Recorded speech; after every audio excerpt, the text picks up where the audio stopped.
Yo, what's up mga kabutingting? Yan, good day po sa ating lahat mga kabutingting at welcome back sa ating munting channel. Yan, meron ako ditong gagawing dalawang electric pan. Yung isa ay wall pan at ang isa naman ay stand pan. At bago ko ito umpisahan mga kabutingting ay disclaimer lang. Lahat po ng video na ina-upload ko sa aking YouTube channel ay based lang po sa aking experience at hindi ako dito nagmamagaling. So, una lang natin gagawin ito mga kabutingting ay papakita ko sa inyo na ito ay gumagana pero mabagal. Yan, saksak lang natin yung power cord. Pihitin lang natin sa number 1. Kung nakikita nyo ay gumagana naman. Pero napakabagal mga kabutingting. At ito daw mga kabutingting ay mayroon ng gumawa nito. So try lang natin itong tingnan kung ano yung nagiging problema. At ito daw ay pinalitan na daw ito ng kapasitor. Sabi sa akin ng may-ari mga kabutingting. So, tanggalin lang natin itong screen. Yan. Tapos, ikutin lang natin yung LC. Kung nakikita nyo, ay napakalambot ikutin. At pag iangat naman natin ito, yan, kung nakikita nyo, ay napakalaki ng nahihila natin. Ayan o, laki ng spacer. So, pag mga ganito, mga kabutingting, ay basag yung kanyang spacer nito. So, ito ay ating babaklasin para makita natin kung spacer lang ba ang pinaka problema. So yan, bali napakalambot nito mga kabutingting. Yun nga lang ay napakalaki talagang yan o, malaki yung ating nahihila pag hilahin natin yung shafting. So tatanggalin lang natin itong 4 na tornilyo para matanggal natin yung pangharap na cover sa motor. Yan, at kung bago kang napadpad dito sa aking munting channel, mga kabutingting, baka pwedeng hilingin ko yung inyong pag-subscribe at pakipindot na rin yung notification bell at ilagay sa all para ma-notify ka pag mayroon akong mga bagong i-upload na video. At konting kahilingan lang din, mga kabutingting, baka pwede pong wag po nating i-skip yung mga ads. Ayan po ay napakalaking tulong nyo na para sa akin. At kung nakikita nyo, mga kabutingting, ay yung kapasitor ay tinuro ko. So ibig sabihin nga ay pinalitan nga ito ng kapasitor. Yun nga lang ay bumagal dahil sa spacer na basag, dahil malaki yung ating nahihila. So tanggalin lang natin yung 4 na tornilyo sa housing para mapalitan natin ng spacer.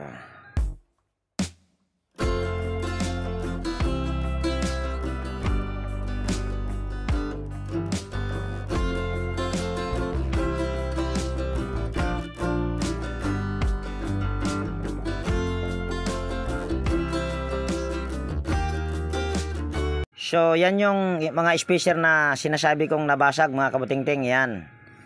Yan, bali, ayos ko lang yung ating kamera para kitang-kita nyo yung ginagawa ko. Yun, natabing na naman sa aking kamay yung ating tripod. Kagwang talaga pag wala tayong taga-video.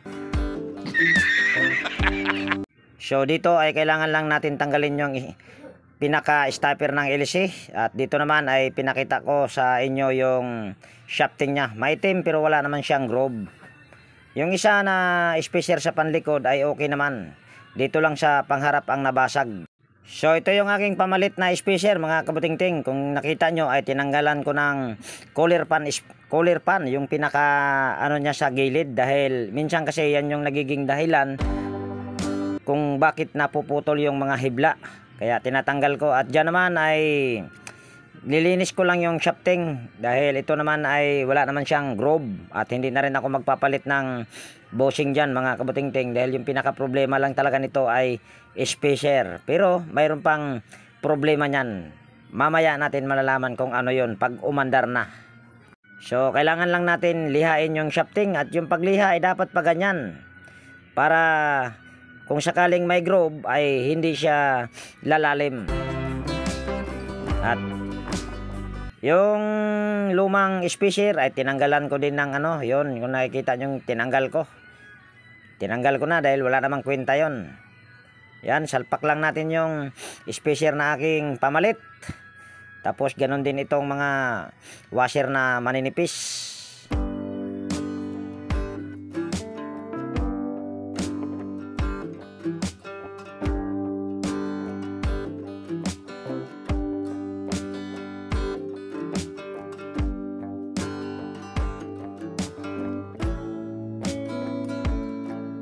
Tapos dito ay lalangisan ko lang yung foam dahil medyo tuyo.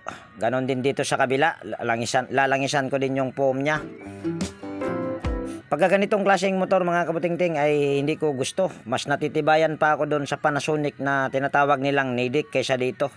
Madali itong bumibigay pag mga ganitong klaseng motor mga kabutingting. Pero ayang motor na yan ay tanso yan. Pero sabi ko nga ay mas natitibayan ako doon sa tinatawag nilang Nidec. Doon sa tawag niyan, Panasonic na brand. So bago natin isasalpak yan, dapat ay yung shafting ay nalagyan mo ng langis para swabing-swabe yung ikot. So dito ay hinila ko lang yung shafting. Yun nga lang ay medyo malaki-laki pa yung aking nahihila. Kaya ako ay magdadagdag ng washer. Pero bago ko magdadagdag ay magbabawas ako ng washer dyan. Dahil yung aking washer na ipapalit or spacer ay medyo makapal. Ayan, oh. Kaya magbabawas ako dyan ng washer na maninipis or spacer. Ang hirap talaga pagka mag voice over mga kabutingting, sa totoo lang. Nag voice over naman ako ngayon dahil nasa loob ako ng bahay. Nahihiya akong mag-ingay doon. Nasa loob kasi ng bahay. Kaya ako ay nag voice over naman. Tsaka maingay yung kanilang ginagamit na ceiling fan. Kaya ito, nag voice over na naman. At dito ay ina-assemble ko. Iniikot ko lang yan mga kabutingting dahil baliktad. Kaya inikot ko lang. Tapos yan, naghanda lang ako ng tornilyo para matornilyuhan yung pinaka tornilyuhan doon sa motor, yung 4 na tornilyo. So dito sa pagtornilyo, habang ito'y aking itinotornilyo, ayan, mega love shoutout sa inyong lahat. Hindi mo na ako mag shoutout ng paisa-isa dahil kakapusin ako ng oras. So sa kanya lang ako mag shoutout sa sunod na mga upload kong video mga kabutingting. Kaya shoutout sa inyong lahat at ako po ay taos pusong nagpapasalamat sa inyong walang sawang pagsubaybay sa aking mga upload na video. At ganun din sa aking mga kaibigan sa YT. Yan, mega love shoutout sa inyong lahat. Maraming salamat din po sa inyong walang sawang suporta sa aking munting channel. Suportahan lang tayo mga idol para tayo ay umangat. Kung aangat ako, dapat ay aangat din kayo. So yan lang. So dito ay inayos ko lang yung pinaka wire nya mga kabutingting para maayos dahil nasa kabila kasi yung wire. So dito ay tutornilyo lang natin yung ano, yan o, yung ano man tawag dyan, dun sa tinornilyo ko na may nakaipit na wire. Yan, saktong-sakto lang yan mga kabutingting. Tapos pinukpok ko lang yung housing nya nang sa ganon ay ma-align natin yung shafting. Yun yung paraan para ma-align mo yung shafting mga kabutingting. Pupukpukin mo lang yung housing. At dito ay tinisting ko, medyo may kabagalan yan mga kabutingting. Kaya makikita nyo mamaya ako ay magpapalit ng kapasitor. At mayroon na lang kasi akong marireading dyan sa ipinalit na kapasitor na 1 microfarad mahigit. Pero hindi umabot ng 1.1. Basta 1 point mahigit. So dito ay ibinalik ko na yung 4 na tornilyo para sa housing. Sa pangharap na housing sa motor. At habang kinakabit ko yung 4 na tornilyo mga kabutingting, kwento ko na lang din sa inyo yung mga kaganapan kanina. Habang ako ay naghahanap ng customer. At una kong na-repair mga kabutingting sa araw na ito, araw ng Miyerkules ay washing machine. Nagpalit ako ng timer. Tapos pangalawa ay box fan na malaki. Ang brand ay Hanabishi. 18 inches yata ang LC nun. Nagpalit lang din ako ng kapasitor dahil mabagal. Tapos pangalawa ay washing na naman. Nagpalit din ako ng wash timer na naman. Pero hindi ko pa rin ibinidyo mga kabutingting dahil kung mag-video ako ay napaka saglit lang kasi gawin. Ito ay makakakuha kayo ng idea. Doon sa timer na una kong mga ginawa ay hindi kayo makakakuha ng diskarte doon. Dahil palit wash timer lang. Kaya ito yung aking na i-video or mai-upload.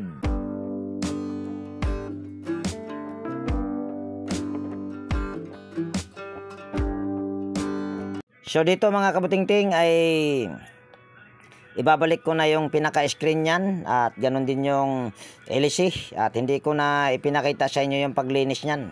Yung paglinis niyan ay napakadali lang, kaya hindi ko na ipinakita.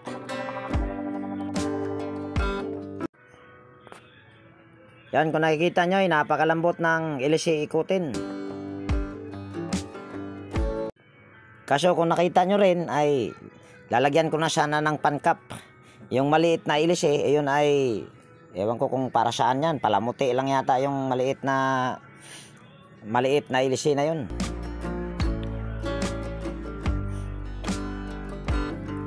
So yan, kung makikita nyo ay titesting natin dyan mga kabutingting. Pero in-steady ko muna yung pinion niya bago ko paandarin para hindi siya mag-swing. Ito naman mga kabutingting ay mabilis na ito, hindi katulad kanina. Pero may duda nga ako kanina na ito ay medyo mabagal. Kaya ipapakita ko sa inyo na may problema pa yung kapasitor na ito. Kaya itong kapasitor na ito tatanggalin ko ulit.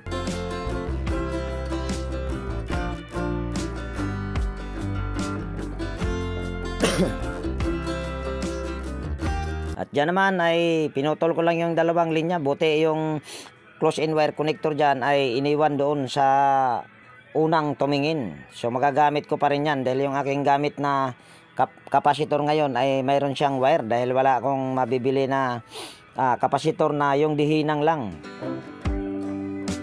So yan, nakasilik yan sa kapasitans yung ating digital tester.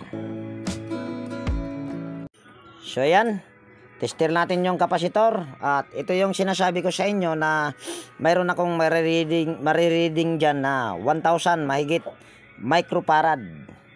Kasi hindi pa naman siya bumaba sa 1,000 UF, kaya sakop pa yan sa microfarad. Pero ayan ay kailangan nating palitan dahil ang nakalagay dyan na kapasitor ay 1.5 microfarad pero bumaba na sa 1.5, kaya kailangan na nating palitan. So ito yung aking pamalit. Ayan, 1.5 microfarad din.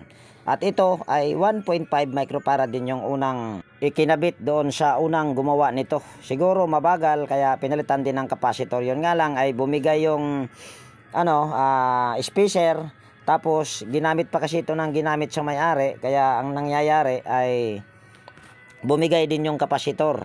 At itong aking bago mga kabutingting ay mayroon akong nare-reading dyan na 1.6 mahigit microfarad. So yan kasi ay bago, kaya tumataas talaga yon sa 1.5 microfarad basta bago lang. So dito ay ipopulupot mo lang yung dalawang wire. Tapos lalagyan natin ng close-in wire connector yan dahil mayroon pa namang close-in wire connector na nakalagay na dalawa. So ganyan lang. At yan mga kabutingting, kahit magkabaliktaran yan, yung pagkabit sa kapasitor ay walang problema yan. So ikakabit lang natin yung kapasitor dyan mga kabutingting, or ito tornilyo. Tapos takpan na natin yan dahil wala naman na ibang sira, kaya pwede na nating takpan yan. Kaso yung knob nila dyan mga kabutingting ay may problema na. Hindi na rin nakakahila, kaya papalitan ko na rin yan. Mamaya makikita nyo. Yan, tornilyo lang natin. Yung pinaka tornilyuhan doon sa cover sa panglikod. So dito ay titesting na natin. Yan, ayan ay papatayin muna natin bago natin i-saksak yung power cord. Para makita natin kung ayan ba ay gagana kaagad pag i-switch sa number 1. Yan, kung nakikita nyo ay umiikot kaagad dyan mga kabutingting. Yun nga lang, hindi nyo maririnig kung mabilis ba or hindi. Pero mamaya, sa final testing ay maririnig nyo doon.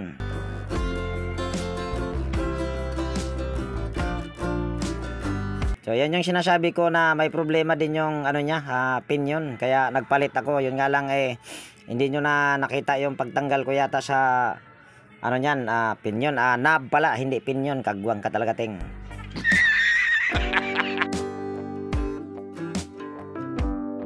So dito ay pinakita ko lang sa may-ari yung pinakasira nito, yung nabasag na spacer, at ganon din yung nagpalit din tayo ng kapasitor dahil mabagal. So dito naman sa isa ay stand fan ito mga kabutingting, na ang brand ay Germany. Para sa akin itong electric fan na ito ay napakadaling masira. Kung mapapansin nyo ito or makikita talaga sa actual or sa personal ay napakaganda ng electric fan na ito. Yun nga lang ay sira kagad. So ito ay ating tignan, at kung nakikita nyo yung LC napakalambot, pero ayaw daw ito umandar, sabi ng may-ari. So yan, dito ay titester natin kung mayroon ba tayong marireading or may power ba ito, sa madaling salita. Ayan, pindutin lang natin sa number 1, tapos yung ating test probe nakalagay sa plug. Yon, kung nakikita nyo ay wala tayong nare-reading. So ito ay ating babaklasin.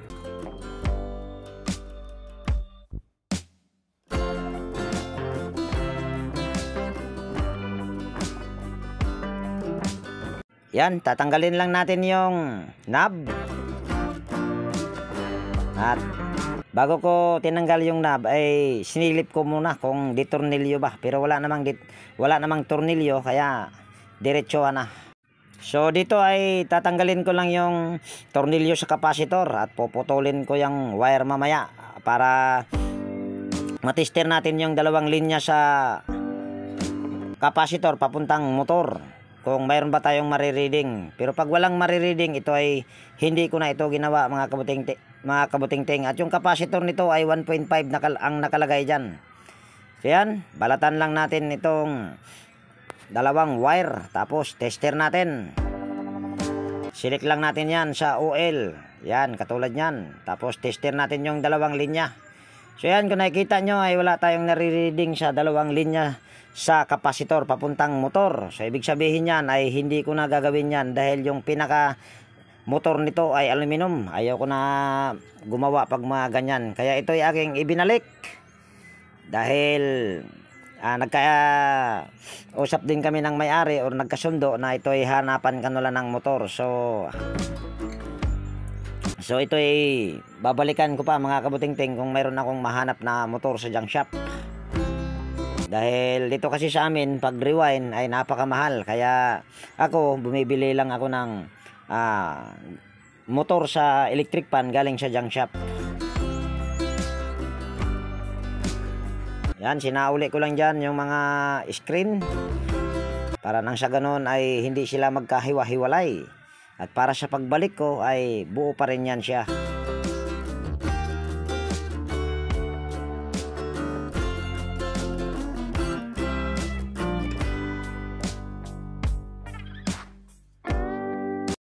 So ito yung final testing mga kabutingting. Maririnig nyo talaga kung mabilis ba itong una kong ginawa, itong wall fan na Nikon. Gwapong gwapo si Inting dyan mga kabutingting, wala kasing katabi. Pwede na! So ayan mga kabutingting, ay number 1 pa lang yan. At nagsiswing din yan mga kabutingting, dahil kung nakikita nyo ay bagong bago pa yung wall fan na yan, pero 2 beses nang ginawa. Wala na talaga yung mga electric fan ngayon, hindi na magandang mga quality nya. Quantity na lang ang maganda, wala nang quality. So yan, kung naririnig nyo ay napakabilis nyan mga kabutingting, dahil yung may-ari nyan ay nag-okay na, at hindi ko na ibinidyo yung may-ari nyan mga kabutingting or isinali para wala akong katabi, dahil mas maganda pagka walang katabi, mas gwapo si Inting. So ayan, bali dito ko natapusin yung video natin sa araw na ito mga kabutingting. At kung nagustuhan mo itong video na ito at kung mayroon ka ditong natutunan, baka pwedeng pa-like at pakishare. At higit sa lahat, kung bago kang napadpa dito sa aking munting channel, baka pwedeng pa-subscribe.